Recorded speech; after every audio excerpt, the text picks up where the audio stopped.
તિવારી। સમાચારોની વિગતવાર વાત કરીએ તો સ્વર્ણિમ ભારત વિરાસત અને વિકાસ શીર્ષક અંતર્ગત ગુજરાત રાજ્ય દ્વારા 76મા પ્રજાસત્તાક પર્વની ઉજવણી અંતર્ગત જે ઝાંખીની રજૂઆત થઈ રહી છે તે ખરા અર્થમાં ન માત્ર રાજ્ય કિંતુ રાષ્ટ્રની સંસ્કૃતિ ધરોહર અને વિકાસના અભૂતપૂર્વ સંમિશ્રણને અસરકારકતાથી સાકારિત કરી રહી છે।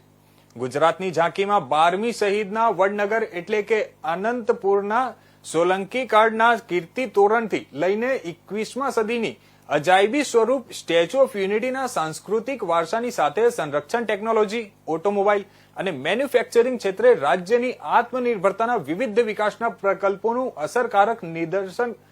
કરવામાં આવ્યું છે। ગુજરાતની ઝાંખીમાં પ્રારંભે સોલંકી કાળનું વડનગર સ્થિત 12મી સદીનું રાજ્યના સાંસ્કૃતિક પ્રવેશ દ્વાર સમૂહ કીર્તિ તોરણ છે, તો છેડે 21મી સદીની શાસનનું 182 મીટરની ઊંચાઈ ધરાવતી સરદાર પટેલની વિશ્વની સૌથી ઊંચી પ્રતિમા સ્ટેચ્યુ ઓફ યુનિટીને દર્શાવવામાં આવી છે। આ બંને વિરાસતોની વચ્ચે ગુજરાતમાં અલગ અલગ ક્ષેત્રોમાં થયેલા શાનદાર વિકાસની પ્રકૃતિઓ છે, જેમાં સંરક્ષણ, ટેકનોલોજી, ઓટોમોબાઈલ અને મેન્યુફેક્ચરિંગ ક્ષેત્રે આત્મનિર્ભર ભારતના ગુજરાતના વિવિધ પ્રકલ્પોનું દર્શાવવામાં આવ્યા છે। ભગવાન બિરસા મુંડાજીની 150મી જન્મ વર્ષની ઉજવણી પ્રસંગે ગુજરાતના જનજાતીય ગૌરવને દર્શાવતી પિથોરા ચિત્રોની